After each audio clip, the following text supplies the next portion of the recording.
자, 오늘 강의할 것은 조금 원론적인 부분입니다. 근데 이거는 제가 9년 동안 장사를 하는 제가 만든 이론책이에요.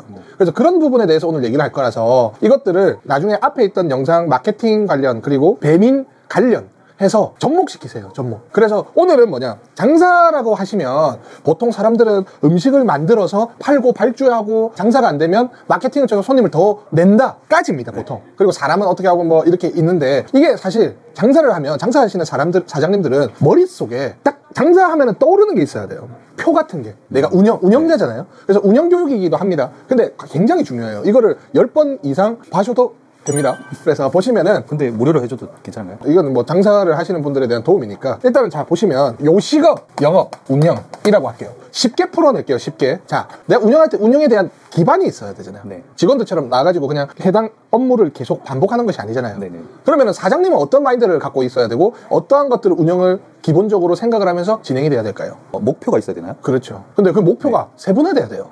자, 여기서 목표가 세분화되는 점을 알려드릴게요. 쉽게 장사하려면 처음에 뭐가 필요할까요? 음식을 뭐로 가지고 만들죠? 재료로. 그렇죠. 첫 번째, 재료 관리입니다. 이제 마인드맵이 쫙 퍼집니다. 그러니까 이게 기둥을 잡고 가지를 치는 방법이에요. 운영점에서. 자, 재료가 있어요. 재료가 있으면 되나요? 음식을 팔려면 재료 갖고 뭘 해야 되나요? 조리를 해야 그렇죠. 2번. 조리를 하게 되면 조리는 뭘로 하나요? 조리기구로 하죠. 그렇죠. 그게 시설 관리입니다. 자, 시설이 있어요. 시설이 계속 쓰면 어떻게 되나요? 노후화 되겠죠? 그 시설 관리고. 네네. 시설에 오염이 되잖아요. 네. 계속 쓰다 보면. 그렇죠, 네. 그럼 어떻게 되죠? 청소해줘야죠. 그게 위생 관리입니다. 자, 이 네 가지를 누가 하나요? 사장님과 직원이 같이 해야 되는 거예요? 인사 관리입니다. 자, 재료와 조리와 시설, 그 다음에 오염도를 관리를 해서 그게 사람이 한다. 근데 이거는 누구를 위해 하나요? 고객분들을 위해서? 그렇죠. 네. 고객 관리입니다. 한마디로 CS 관리. 자, 요거까지 끊을게요. 이것이 네. 관리입니다. 관리라고 하는 것은 계속 반복되는 행위예요. 관리는 네. 시스템화가 돼 있으면 내가 없어도 됩니다. 네. 발주는 언제부터 해라? 조리는 몇 도에 해라? 몇 분에 나가라? 시설 관리는 주에 몇 번 청소해라? 위생 관리는 그 위생법에 맞게끔 관리를 해라? 인사 관리는 사람을 어떻게 뽑고 언제 쉬고 월급은 어떻게 나가라? 그 다음 고객 관리는 컴플레인이 왔을 때 이렇게 대처해라? 까지. 그러니까 이게 점장의 영역이죠. 점장. 그죠? 고객 관리가 됐죠. 이제 음식을 이제 팔 수 있어요. 음식점에서. 근데 이제 장사가 안 되면요. 사장님들은 장사를 더 열심히 하고 더 매장을 키우는데 들어가야 되겠죠. 그렇죠. 네. 그럼 뭘 해야 되죠? 광고를 해야 되죠. 그렇죠. 자, 마케팅을 했어요. 네. 손님이 이제 많아졌어요. 돈이 벌려요. 네. 그러면은 어떻게 돼야 되죠? 그럼 이제 그 돈을 관리를 어떻게 좀 해야 되는 거 아니에요? 이게 많이 쓸 수도 있고 이게 많이 쓸 수도 있죠. 네. 그럼 일단 장사는 뭐 하려고 돈을 벌려고. 남기려고 하잖아요. 그럼 뭘 해야 되겠죠? 그러면 비용 관리를 해야겠네요. 재무 관리입니다. 자, 재무 관리 하기 전에 비용이 있는데 팔았어요. 네. 우리가 판 것만 하나요? 뭔지 알 것 같아요. 세금 관리. 그렇죠. 세금도 비용입니다. 네. 그러니까 이제 바꾸겠습니다. 비용부터 적는 거예요. 세무 관리, 재무 관리. 10분 마지막에 있어요. 자, 재료 시켰고 조리하고 시설, 위생, 인사해서 고객 관리까지, CS 관리까지 했다. 그러면 이제 남은 것은 더 많이 판다. 많이 파니까 세금이 많이 나오네? 세금까지 돈을 냈어. 네. 그다음 이제 실질적으로 많이 남았는지 세금이 적게 나오도록 노력했는지 해서 재무 관리까지 끝났어. 네네. 그러면 나머지 나라에서 세금만 걷습니까? 아니 뭐 여러 가지 지원도 해주죠. 약자들을 네. 지원해주죠. 그게 바로 정부 지원금 관리입니다. 따로 이렇게 관리를 해야 되나 보네요. 재무나 이쪽에 포함되는 게 아니고. 당연하죠. 여기서 재무라는 것은 순수하게 인풋과 아웃풋이에요.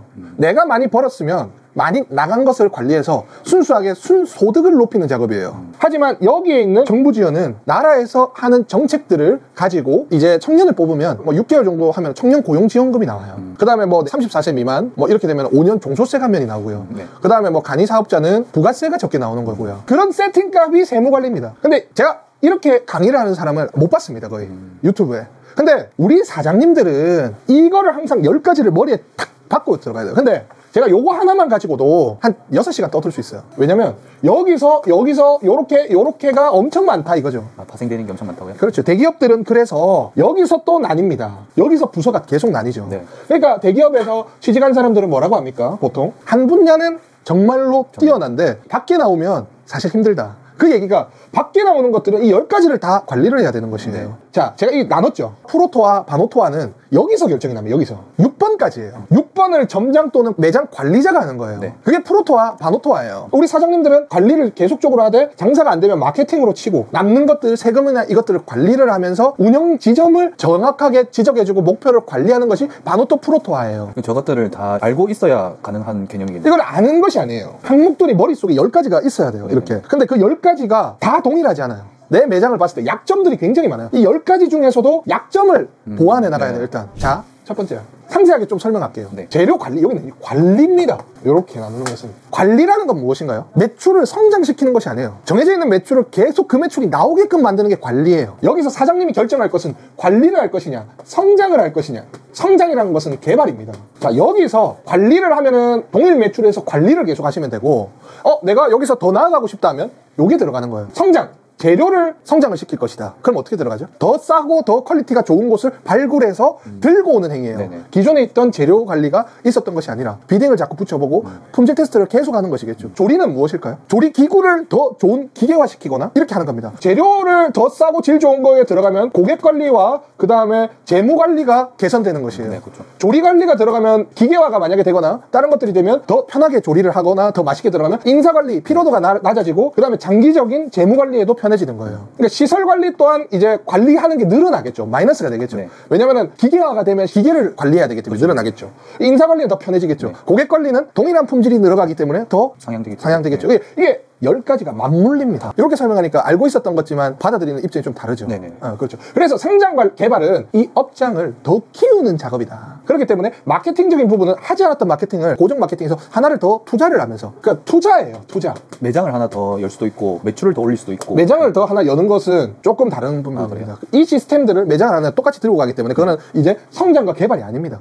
근데 이제 이렇게도 볼 수 있죠. 매장 하나를 차렸는데 네. 2개를 더 차렸어요. 네네. 그러면 이제 재료와 마케팅 이거를 병합시킬 수 있겠죠. 3개를. 네네. 그러면 재료에 대한 준비하는 인건비가 주니까 결과적으로 여기서는 재료비가 주는 거예요. 네네네. 그러니까 이게 관점에 따라 다릅니다. 그래서 뭐 기계화를 해라, 마케팅을 이번에 또 바뀌었다. 이게 지금 저희가 찍고 있는 영상이 이것들을 다 세분화적으로 하는 내용 중에 하나였어요. 결과적으로. 그렇죠. 네. 근데 자, 여기서는 이제 큰 그림을 한번 그려보고 진행이 되는 겁니다. 자, 네. 재료 관리라는 것은 여기서 세부적으로 갈게요. 재료 관리라는 것은 무엇인가요? 자, 음식점은 네. 재료가 그냥 신선하게 재료가 아니에요. 이게 다 쓰기 어렵습니다. 나중에 한 부분씩 다 쪼개겠습니다. 재료라는 것은 첫 번째, 내가 직접 가서 사오느냐, 직접 문전 앞에서 받아오느냐. 첫 번째. 두 번째, 그 재료들을 갖고 와서 내가 다듬느냐, 다듬어져 있는 것을 쓰느냐, 그 재료 가지고 가격이 어떻고 퀄리티가 어떠냐, 국적이 어떠냐가 세 번째. 네 번째는 그 재료를 가지고 보관을 어떻게 하고 발주는 어떻게 주기를 맞추느냐, 선입선출의 기준은 며칠이냐. 다섯 번째, 그 재료들을 보관하는 온도, 최적의 상태, 며칠 동안 몇 도에 보관을 해야 최상의 음식의 퀄리티가 나오고, 해동을 했을 때 몇 도에 해동을 해야 가장 맛있다가 재료 관리예요. 너무 많은데요, 재료 관리 안에. 제가 말했죠. 6시간 떠들 수 있다고. 근데 이 재료 관리라는 것이 품목이 하나가 아니잖아요. 한 20가지가 있잖아요. 거기서도 다 짜맞추는 거예요. 고기는 해동하고 나서 2도에서 3도 3일 이상 쓰면은 맛이 변한다. 서서히 시간이 지날 때마다 육즙이 빠지는 경우가 많다. 뭐 상추는 상온 4도에서 5도 물을 뿌려서 관리를 해야 신선도가 유지된다. 살아남게 하려면 물을 다시 넣어서 살려야 된다. 보관 방법도 있어요. 왜냐면 진공으로 보관을 할 것이냐, 그 다음에 이제 상온으로 공기가 노출되어 있는 곳에 할 것이냐, 냉동으로 관리할 것이냐, 냉장으로 관리할 것이냐, 굉장히 많죠. 재료만 봐도 그렇습니다. 근데 이 재료 관리에서 우리가 편하게 하려면 어떻게 해야 되겠죠? 냉동이어야 되며 로스가 안 나게 하게끔 그렇죠, 네. 냉동이지만 급속 냉동이 돼야 되고, 그 다음에 소분이 되어 있어야 되며 다듬지 않아야 되고 문전화까지 갖다 줘야 되고, 이런 것들이 많겠죠. 네. 그럴수록 편해진다. 근데 편해질수록 단가가 올라간다. 그렇겠죠, 아무래도. 그런 부분이 있습니다. 성질이. 이제 조리 관리는 무엇이냐, 주문이 들어왔을 때부터 시작이 돼요. 조리는 그냥 만들어서 내면 되지. 근데 그게 아닙니다. 조리하기 전 재료의 온도는 몇 도였느냐, 마이너스 20도의 재료를 가지고 180도에 굽는 것과 상온 2도에서 180도에 굽는 것은 엄연히 다릅니다. 왜냐? 온도를 빨아들이거든요.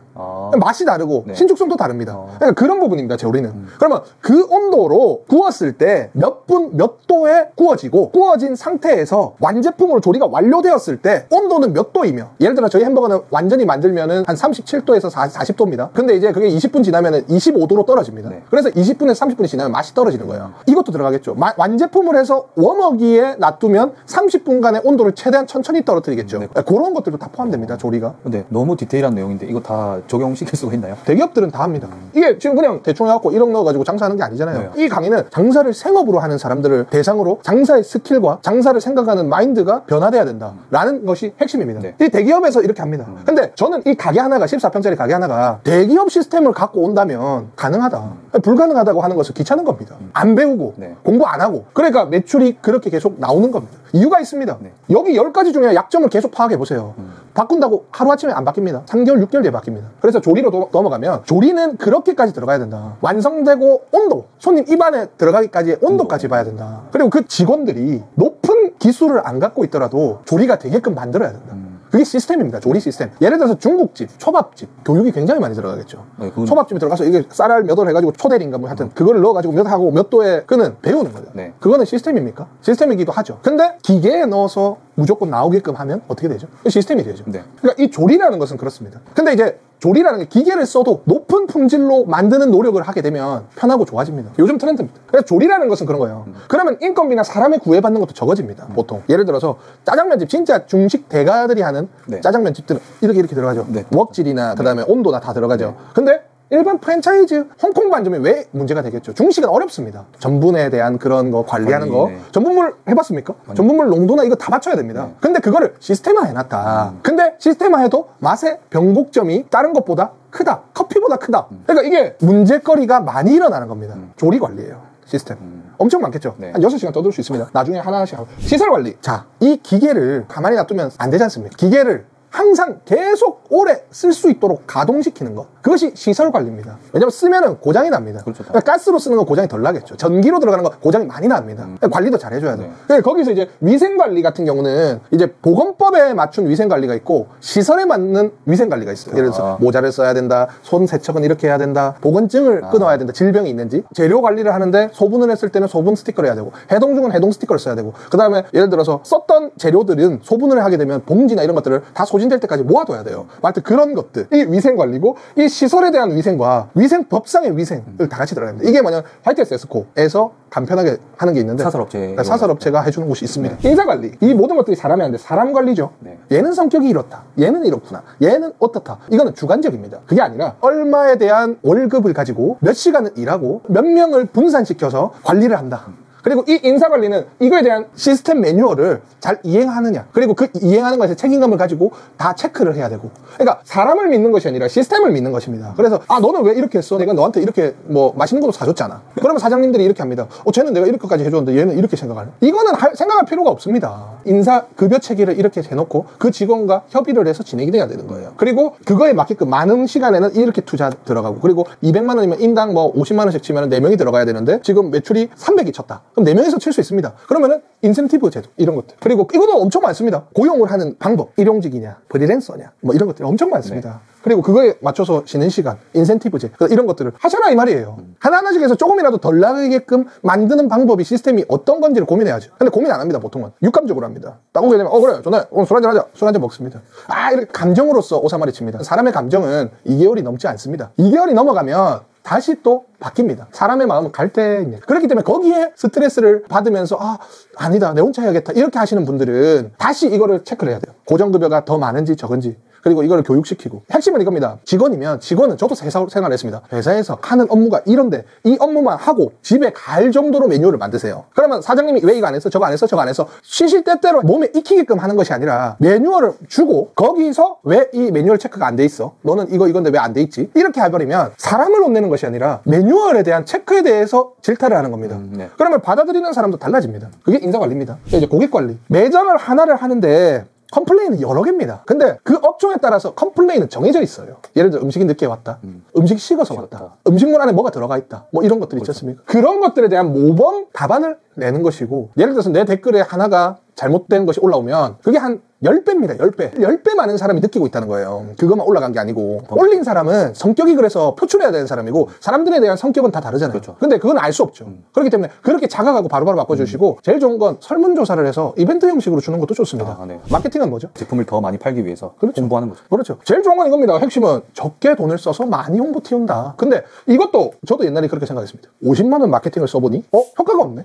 사기당했어. 이제 안 할래. 그렇거든요. 네. 근데 제가 이걸 업무를 계속 느낀 점은 계절마다 다릅니다. 똑같은 걸 해도 계절마다 다르고 때도 다르고 그 다음에 시기도 다릅니다. 예를 들어서 봄에 배달 홍보를 해요. 봄에 했을 때는 효과가 없어. 100만 원 넣으니까 500만 원밖에 안 올랐어. 네. 여름이니까 2천만 원 올랐어. 사람이 움직이는 반경을 생각을 하고 그 사람들의 트렌드와 사람들이 요구하는 것들을 기준점으로 마케팅을 적용시켜야 된다. 그리고 이것들은 그냥 한 번 하는 것이 아니라 매출의 몇 %를 가정해서 그 예산을 계속적으로 쓸 수 있게끔 구조를 맞춰야 됩니다. 그러면 내가 한 달에 5천만 원을 해요. 네. 10%를 내가 쓴다고 해요. 예를 들어서 네네. 많지만. 그럼 내가 500만 원 예산이 있어요. 네. 500만 원을 했어. 효과 없어. 네. 그럼 500만 원을 걷어들이는 것이 아니라 500만 원에 다른 것을 또 찾아서 계속 해보는 겁니다. 그러면은 500만 원이 축적이 돼요. 그럼 매출이 켜져 있겠죠. 네. 그런 식으로 단계식으로 적립식으로 마케팅을 해서 구조를 맞추는 것이 가장 좋습니다.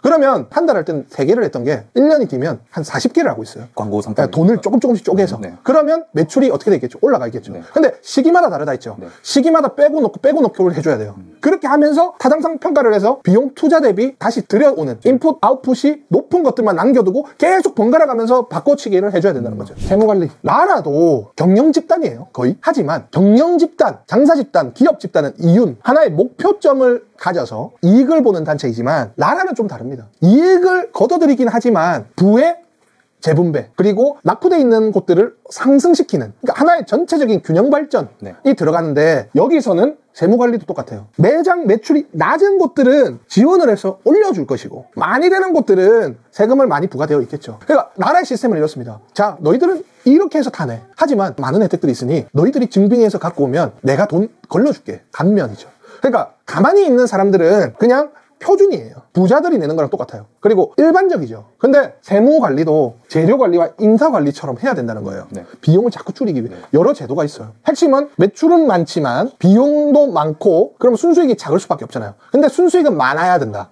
라는 법칙이에요. 네. 그리고 재무관리 이렇게 되면 소비만 엄청나죠. 재료 비용, 조리하는데 이제 시설 사는 비용, 그 다음에 위생 관리하는데 기타 차피 비용, 인사관리, 인건비, 고객관리, 환불해주는 것들, 마케팅 돈 쓰는 거, 세무관리, 세무사한테 돈 주는 거 이것만 해도 8가지죠. 네. 항목이. 근데 거기서 건당 다 나가니까. 그러면 내가 결과적으로는 얼마를 썼는지 모른다. 워낙 나가는 게 그러면 이제 보통 사장님들은 장사는 잘 되는데 남는 게 없네요. 다 쪼개봐야죠.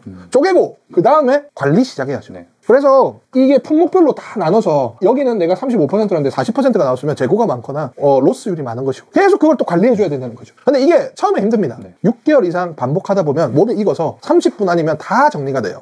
인간의 뇌는 컴퓨터로 따지면 몇 기가바이트인가요? 요새 컴퓨터가 2테라바이트, 3테라바이트죠. 컴퓨터 엄청 기억을 많이 하죠. 네. 인간의 뇌는 2.5 페타바이트예요. 거의 한 3,500테라바이트예요. 머리가. 그렇게 크다고요? 그 정도예요. 기억을 하는 것이. 엄청나네요. 그러니까 안 하는 거예요. 이걸 어떻게까지 해야 안 하는 거예요. 다 쓸 수는 없겠지만 1테라바이트라도 쓰자고요. 저도 노력하는데 기억을 계속하고 메모하고 계속 이거를 습관화시켜서 계속 할 수 있게끔 해야 내가 평생 장사할 수 있어요. 운빨이 아니죠. 이게 운빨인가요? 절대 아닌 것 같은데. 아니에요. 네. 이게 햄버거 운영하는 건가요? 아니죠. 이거는 요식업의 법칙이에요. 정부 지원 사업은 말 그대로 청년에 대한 실업자가 너무 많다. 그러면 나라에서 청년들을 어떻게 취업을 시켜야 될 것인가? 그래. 청년을 고용을 하게끔 유도하자. 그러면은 기업이나 가게에서 청년을 뽑으면 돈을 준다는 거예요. 청년이 취직을 안 하면 사업도 하겠죠. 그럼 사업할 때 청년이 더 망하지 않게 오래 할 수 있게끔 창업지원금 준다 이거예요. 그게 이겁니다. 그래서 정부 지원금만 공부해서 타게끔 만들어주는 기업이 있습니다. 서류가 많아요. 서류를 대신해서 다 해주는 거 찾아주고 그러니까 20%를 주는 거예요. 근데 아까워하시는 분들은 많이 하는데 이 시간이 많으면 하시면 되는데 수수료 줘서 10만 원이라도 받으면 수수료 주고 나서 하는 게 맞죠. 그렇죠. 근데 이 안타까운 부분이 있어요. 이거 하면 내가 200만 원 버는데 20만 원 주는구나. 그러면 내가 쓰는 시간들은 왜 계산 안 합니까? 내가 그 시간에 그냥 노는 게 아니고 이것들을 다 해가지고 하는데 시간이 도는데 왜 그건 계산 안 합니까? 돈으로 시간을 사는 것이다. 그렇게 하시고 진행되시면 됩니다. 그리고 관리가 완벽하게 되기까지는 보통 1년이 걸립니다. 이 10가지의 법칙을 무조건 외우세요. 더 나아가는 게 있겠지만 여기서 자신의 마인드맵을 정리해서 하신다면 체인 사업도 똑같습니다. 재료 구매, 조리를 어떻게 편하게 할 것인가, 시설은 어떻게 더 기계화할 것인가, 위생관리, 위생을 어떻게 관리를 해서 편하게 만들 것인가, 인사관리, 사장님들이 뽑으신 사람들이 얼마나 오래 일을 하고 만약에 다시 재고용을 할 때 편하게 할 수 있는 점은 무엇인가, 고객관리, 컴플레인이 많다, 컴플레인이 안 들어오게 하는 방법은 무엇인가, 잠재적인 불만 고객은 어떻게 할 것인가, 마케팅, 전체적으로 사장님들이 지역 상권에 대한 마케팅도 있지만 전체적인 브랜드에 대한 상권의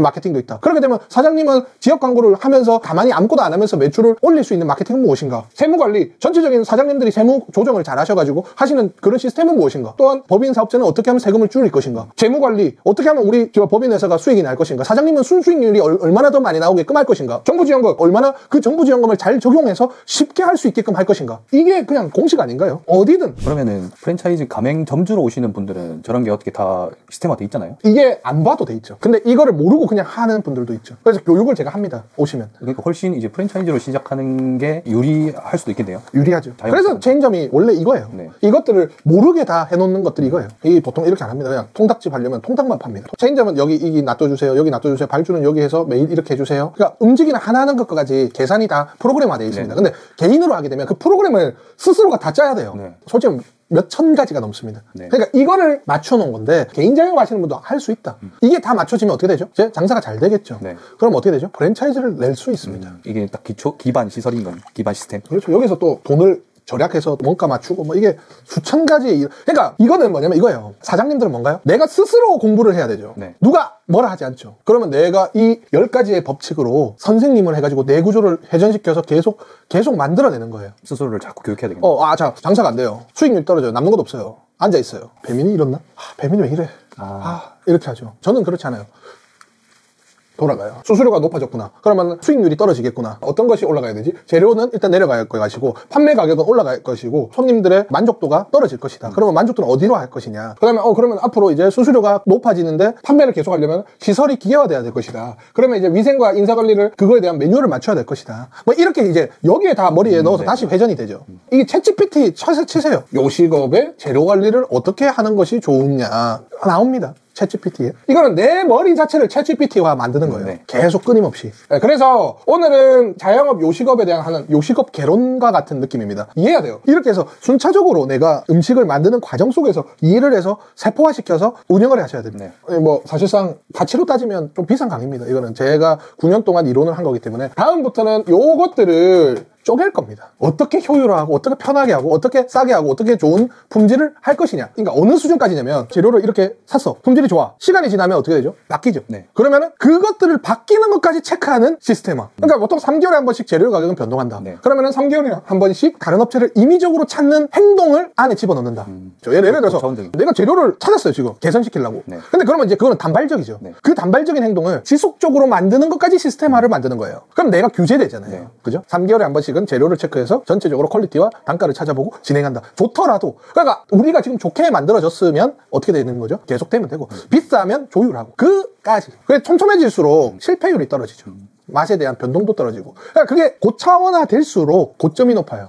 그리고 이게 어려워요. 근데 이제 차차 만들어 가자고요. 네. 그래서 그런 것들을 다 내가 체크할 수 있도록. 근데 이게 반복되는 게 아닙니다. 이게 뭐 내가 3개월 했는데 이게 3개월 하는 게 맞는 것이냐 이거까지 의문을 가지시는 것이 아니라 인간이 살아나가면서 벌써 규격화돼 있어요. 사람이 태어났잖아요. 네. 그러면은 끊임없이 죽을 때까지 그 규칙을 잡아놓는 게 만들어 놨어요. 그게 뭐냐면 1년 365일, 1, 2, 3, 4분기. 그죠? 네. 그 다음에 1년에 12개월. 기준으로 세팅을 다 하시면 됩니다. 네. 그래서 오늘은 조금 강의를 해봤고요. 다음에는 또 좋은 유익한 강의로 돌아오겠습니다. 감사합니다.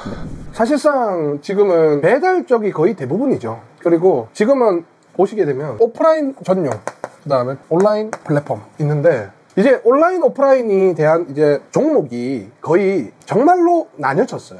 예를 샤브샤브나 네. 고기를 구워 먹는 거나 요새 또 조금 올라오는 프랜차이즈들이 뭐 포차 이런 것들, 포장마차. 그러니까 직접 가서 한잔 하거나 아니면은 구워 먹거나 집에서 이거를 하면 불을 떼서 먹기 귀찮은 것들 이런 것들 빼고는 거의 다 온라인과 오프라인에 대해서 동시적으로 진행되고 있는 상황이라고 보시면 돼요. 네. 근데 왜? 온라인이 다 뺏어가서 해서요. 오프라인은. 네. 왜냐면 이제 옛날에는 배달비 아까우니까 그냥 가서 먹자 라는 게 있었는데 지금 그게 없어요. 포장도 사실 의미가 없어요. 무료 배달입니다. 네. 집에 있으면 무료로 갖다 주니까. 그렇죠. 그러면은 과연 이 온라인 플랫폼에 대해서 오프라인이랑 같이 전략을 들고 가셔야 돼요. 그래서 이제 지금 오프라인은 나중에 다루겠습니다. 뭐 간단하게 말씀드리면 오프라인은 계절적인 특성이다 거의. 그러면서 오프라인은 주교수도 안 됩니다. 온라인으로 이제 시켜먹는 그 소비자의 기회비용을 오프라인에 넘겨주면 오프라인에 와요. 그거 말고는 뭐 구워 먹거나 아니면은 뭐 이제 샤브샤브나 사람들과 자리를 하는 그런 모임 빼고는 거의 다 이제 배달시켜 먹어요 보통은. 그렇기 때문에 오프라인은 어떤 식으로 풀어야 되냐면 사람이 한 끼를 먹는다 개념으로 들어가서 거기서 이제 사람들한테 그 타겟팅 대상으로 이제 어떻게 팔 것인가를 먼저 고민을 해야 되는데 이제 그 나머지들은 그것만 잡히면 다 먹습니다. 찾아와서 먹게 돼요. 근데 오프라인 같은 경우는 지금 뭐 할인이나 뭐 분위기나 아니면 뭐 특수 상권이나 계절적인 요소 빼고는 거의 이제 이쪽으로 이제 밥을 먹기 시작하죠. 저도 사실 거의 온라인 플랫폼을 많이 활용해요. 저조차도. 그래서 이것을 이제 뺏어오는 작업을 해야 된다. 뺏어오는 작업을. 그럼 결과적으로는 오프라인의 수익도 낮춰야 돼요. 사람들에게 온라인보다 오프라인이 더 많이 혜택을 준다라는 느낌이 들도록 구조적인 세팅을 해야 되는데 결과적으로는 그 자체가 수익의 감소죠. 근데 요즘 같은 날씨에는 오프라인으로 올 수 있게끔 하는 방법이 있을까요? 언제 가까이 가서 먹어요? 언제 나가서 먹어요? 조금 선선하거나 이동하기 편할 때 가서 먹고 하지 않나요? 그죠. 네. 근데 이제 회사 근처는 어차피 가서 먹어야겠죠. 어차피 가야 되니까. 어차피 가는 게 더 이득이니까. 네. 그죠? 그러니까 이제 오프라인 상권은 비즈니스 상권 말고는 주거단지에 대한 상권은 거의 다 죽었다. 월세 70에서 뭐 한 100만 원 정도 하는 곳은 많이 죽었습니다. 그럼 이제 저희 같은 경우는 수익의 감소를 어떻게 해야 되느냐. 결과적으로는 이제 5천만 원 했을 때 1천만 원 벌 걸 7천만 원 했을 때 1천만 원을 벌면 수익의 감소입니까? 수익률의 감소죠. 그러니까 우리는 수익의 감소를 하면 안 되고 수익률의 감소를 가져가면서 수익은 동일하게 가야 돼요. 지금은 율과 수익은 다르거든. 절대값이니까. 그래서 이제 이 온라인 플랫폼 우리가 수익의 감소를 면하기 위해서라면 지금 요기요, 쿠팡, 배민에서 밀고 있는 한 그릇을 공략을 할 수밖에 없어요. 지금은 아마 이번 년 말까지는 한 그릇의 싸움일 거예요. 한 그릇의 싸움. 1인분 주문이 느는 게 이제 매출에 도움이 되나요? 엄청 되죠. 왜냐면 배달의 민족이 나오고 나서 깃발 시스템일 때 그때 1인분 메뉴들이 많아서 매출이 올라간 경우도 있어요. 왜냐면은 옛날에 생각해보세요. 배달의 민족이 없을 때 우리가 원초적으로 그냥 집에서 햇반 돌려서 뭐 혼자 라면 끓여 먹다가 귀찮아 그것도. 그래서 배민 시켜 먹자 라고 해서 1인이 늘어나서 매출 증가가 많았죠. 1인 가구가 늘어서. 그렇죠. 네네. 1인 가구가. 근데 이제 무료 배달이 되면서 다시 한번 1인을 잡는 거예요. 왜냐? 무료 배달이 되고 나서 가장 취약점은 최소 주문 금액이 올랐다거든요. 네. 최소 주문 금액이 올라야 지금 무료 배달을 방어할 수 있으니까. 그러면 이제 이들이 무료 배달을 도입을 시켜놓고 마지막 최종 관문 1인을 잡기 시작하는 거예요. 그게 이제 뭐 쿠팡, 배민, 요기요가 이제 1인을 잡기 시작합니다. 그러면은 얘네들이 어떤 정책을 하고 있나요 지금? 이거 저번 영상이랑 좀 겹치는 부분이 있는데 조금 더 디테일하게 들어갈 거예요. 네. 쿠팡 같은 경우는 뭐 예를 들어서 최소 주문 금액 없애라. 그 다음에 뭐 20% 할인해라. 3번 1인 메뉴 많이 만들어라. 로 금액을 할인해주죠. 이게 1200원 할인이죠. 8000원 미만이면 1700원 지원. 네. 요거는 3개 이상이면 건당 200원. 배민은 뭐였죠 우리가? 배민 지금 하고 있는 게 한 그릇. 여기도 20% 할인해서 12,000원으로 맞춰야 되죠. 1인 메뉴하면 20% 할인해라. 그거는 1000원인가 할 텐데 네. 지원을 해줄 거예요. 여기는 아직 이제 한다고만 합니다. 네, 그러니까 이제 얘가 먼저 하니 얘가 이제 가중화 시켜가지고 다시 냈죠. 여기 또 나중에 아마 또 나올 거예요. 또 대응책을 내겠네. 아마 요거랑 거의 비슷하게 가지 않을까. 결과적으로는 이게 뭡니까? 1인 해라 하잖아요. 1인 해라. 돈 1000원, 1500원 지원해 줄 테니. 이거는 내용은 다 알고 계시지만 원리를 한번 정리해 드리는 거예요. 그리고 이제 자 보시면 12,000원을 팔았을 때 뭐 사실 이게 12,000원 팔았을 때 15,000원짜리를 할인하면 3,000원 할인이죠. 네. 근데 이거 아마 사장님들 똑똑한 사장님들은 15,000원짜리 12,000원 안 팔 거예요. 식자재율이 낮은 것들을 이용해서 금액을 맞춰서 맞추셔야 돼요. 1번은. 그래서 그건 제가 아까 강의를 해드렸죠. 그게 핵심입니다. 그래서 12,000원짜리를 팔았을 때 수수료율이 얼마냐면 936원. 그리고 배달비는요? 3,400원. 제대로 잡았을 때. 다음엔요? 4,336원이죠. 그럼 12,000원에 몇 퍼센트인가요? 36%를 들고 가겠다. 배민에서. 네. 그러면 이제 여기서 1,000원 할인해주면 얼마죠? 3,336원에 몇 퍼센트예요? 28%. 그러면은 이제 우리가 이제 식자재비가 보통 얼마죠? 35%? 저희가 그렇고 이제 다른 분들은 보통 한 2% 정도로 봅니다. 보통 요즘은. 네. 42% 더하기 28%. 70%죠. 할인을 1,000원을 받았을 때. 네. 그다음 인건비 100% 배달 기준. 보통 인건비는 한 10에서 12% 합니다. 보통 배달은. 한 82%. 월세 5%. 공과금 1%, 그 다음에 이제 3% 세금 91%, 네. 그리고 이제 91%에서 기타 잡비 1%, 92%. 그죠? 42% 나갈 때 잘 나오면 8% 나옵니다. 8%. 근데 여기서 이제 광고비가 빠졌죠. 우가클 이런 거 막 5% 정도 하면 남는 게 없는 거 아니에요? 3% 남죠. 그러니까 이제 1억 하면 300만 원 정도 남죠. 이게 보통 그래서 표현합니다. 1억을 팔면 엄청나게 많이 팔아야 되니까. 네. 근데 여기서 식자재 비율을 한 30% 잡으면 어떻게 돼요? 15%가 남죠. 네. 그리고 인건비에서 10%로 잡으면 한 보통 2에서 4%가 빠지거든요. 자동화를 하면. 네. 17에서 19%가 남을 수 있는 구조죠. 제가 전 영상에 인건비는 줄여야 되고 식자재 가격을 줄여서 이제 금액을 맞춰야 된다라는 것이 지금 이게 산수식으로 만들어진 거예요. 식자재비, 그 다음에 인건비, 그 다음에 월세, 공과금, 세금, 그리고 광고비 5% 정도 잡았을 때 나오는 거죠. 한 그릇 하면은 12,000원에 그러면은 3%면 얼마죠? 360원. 360원 남잖아요.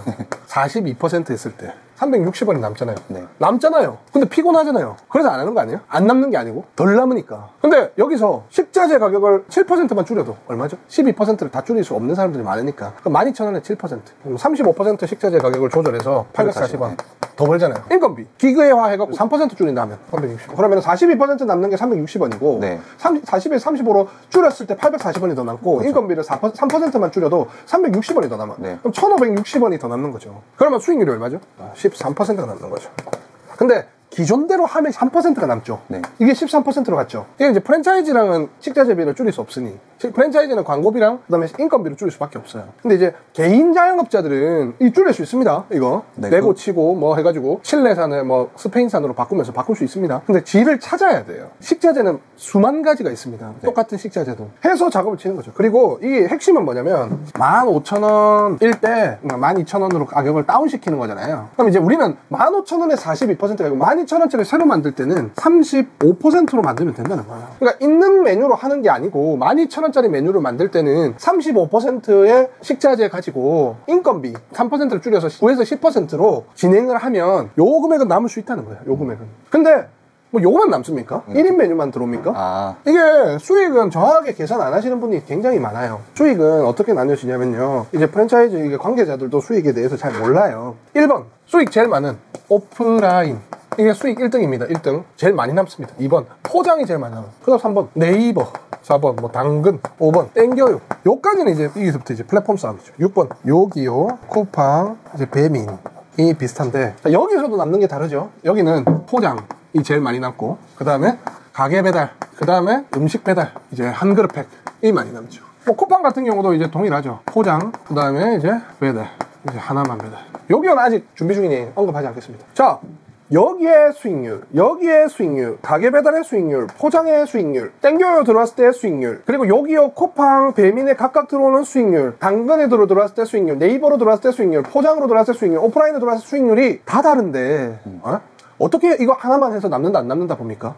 전체 각각 전부 다 플랫폼을 동시에 써서 수익률을 이제 맞춰야 되는 시기예요. 지금은 다 플랫폼 사업 시스템. 네. 그래서 잘 나가는 쪽으로 넣어야 된다. 그래서 뭐 제일 잘 나가는 게 요 두 개죠 일단 사실. 그죠? 네. 거기서 기초 세팅을 하고 그 다음에 이제 이거를 장려하고 이거 장려하고 이거 장려하고 이거 장려해야죠. 요렇게.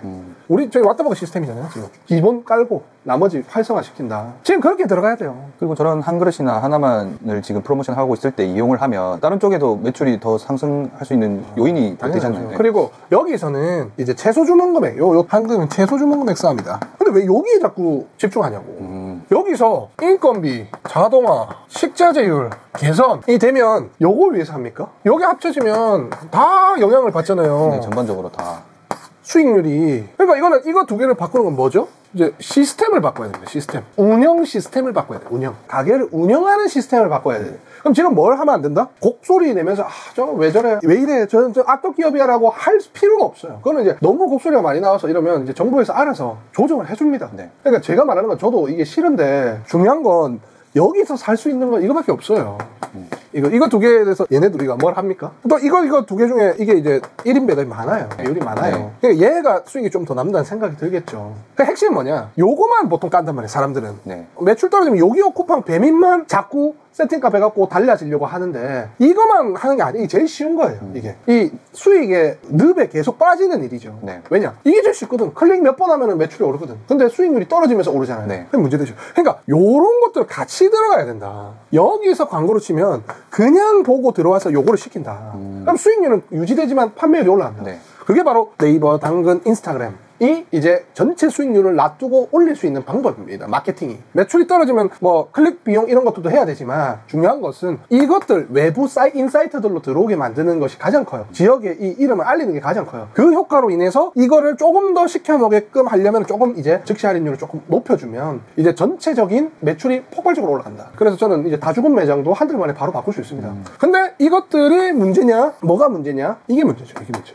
따져봐야 돼요. 인건비를 줄이기 위해서는 그냥 사람을 안 써서 내가 혹사시키느냐? 아니죠. 주문을 직접 받고 있으면 주문을 받는 프로그램을 웬만하면 무료 프로그램은 요새 많습니다. 무료 프로그램을 이용해서 할 수 있게끔 하고 그 다음에 내가 뭐 서빙을 가면 서빙 로봇을 쓰거나 근데 이제 비용 상승이 되겠죠. 그리고 아니면은 뭐 또 이제 재료나 손질을 너무 많이 해야 된다. 그러면은 뭐 단합을 하거나 아니면 다른 쪽에 해가지고 같이 해갖고 방법을 찾아내세요. 뭐 다른 수익품을 쓰거나 맛을 조금 맞추시거나 하셔가지고 이 자체 식자재와 인건비 아니면 기계를 쓰거나 아니면은 뭐 준비하는 것들을 뭐 외국인을 써가지고 이제 한 번에 다 하게끔 만들거나 뭐 요런 것들을 해서 1%, 2%를 야금야금 줄여나가야 돼요. 지금은. 그리고 여기는 다 플랫폼을 장사를 하시고 그 다음에 들어가는 인사이트, 예를 들어서 지역 인사이트를 펼칠 수 있는 홍보를 해서 여기는 조미료를 넣어서 들어오게끔 만들어야 수익이 향상되면서 전체적인 매출 규모가 올라가는데, 그것을 한 번 했다고 만족하지 마세요. 그거를 최소 2에서 3개월에 한 번씩 계속 순환시켜야 됩니다. 네. 왜냐? 옛날에는 매장들이 별로 없었고, 그 다음에 사실 10년 전보다 매장이 얼마나 늘어났습니까? 네, 지금 음식점 막 붐 일어나가지고. 근데 옛날에 뭐 한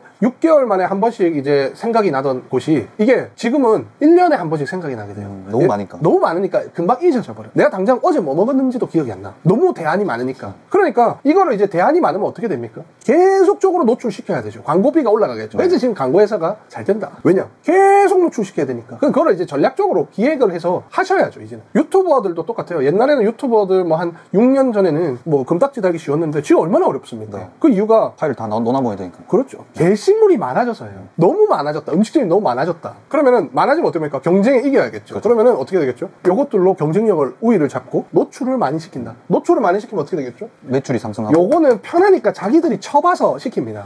문구 안에 배민도 주문 가능합니다. 하지만 홀에 오면 배민보다 혜택을 더 많이 줘요 라고 해서 홀을 유도시키면서 배민 쿠팡은 편한 사람들은 그렇게 시켜 먹을 수 있게끔. 그리고 중요한 것은 한 번 더 이름을 각인시키는 효과가 제일 중요한 거죠. 그래서 옛날에 마케팅이 버스나 이런 데 그냥 이제 나이키 광고를 붙여놓는 이유가 그게 각인 효과예요. 각인 효과. 계속 돌아다니면서 보이니까. 그렇죠.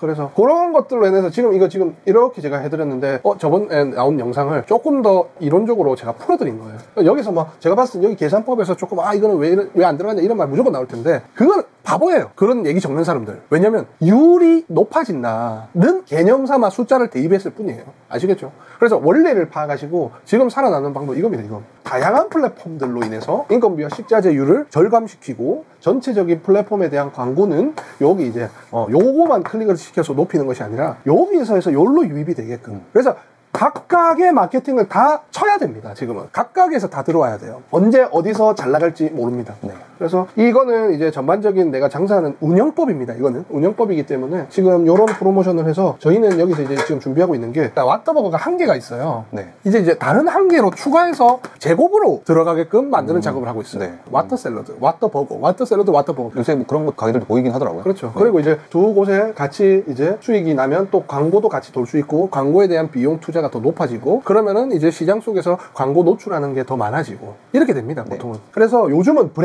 브랜드화도 어렵다. 왜냐? 너무 많아서. 그러니까 브랜드화는 장기적으로 가셔야 돼요. 요렇게 일단은 이번 년까지는 해야 된다. 내년에 또 어떻게 될지 모릅니다. 제가 봤을 때 이런 시스템이, 구조적인 시스템이 갑자기 배달 어플이 망하거나 아니면 또 획기적인 시스템이 하나가 추가가 돼야 되는데, 이미 돈 안 내고 내 문 앞에 음식을 갖다 준다 말고 더 획기적인 아이디어가 뭐 순간이동 시켜준다? 음식을? 기다릴 필요도 없다? 아니면 내가 배가 고플 때마다 그 로직을 파악해서 자동적으로 음식을 갖다주는 시스템이 있다? 예산 내가 월급 30만원 설정해 놓으면 이제 그 어플에서 내가 원하는 것들을 제안해서 알아서 맛집을 골라내서 그냥 자동 배달이 돼 있으니 자동으로 그 집 앞에 밥 시간대마다 넣어준다? 지금 배달보다 더 좋잖아요? 그런 시스템이 나오지 않는 이상 자동 로직화. 왜냐면 지금 보고 싶은 영상만 골라서 볼 수 있게 만들잖아요. 네, 맞아요. 그럼 이제 음식도 먹고 싶은 음식만 골라서 나오게끔 만들면서 하는 시스템이 아마 개발되지 않을까 저는 생각이 드는데, 하여튼 그래서 지금 이러한 전략을 이번 년에는 도입하셔가지고 좀 살아남으시기 바랍니다. 감사합니다. 네, 감사합니다.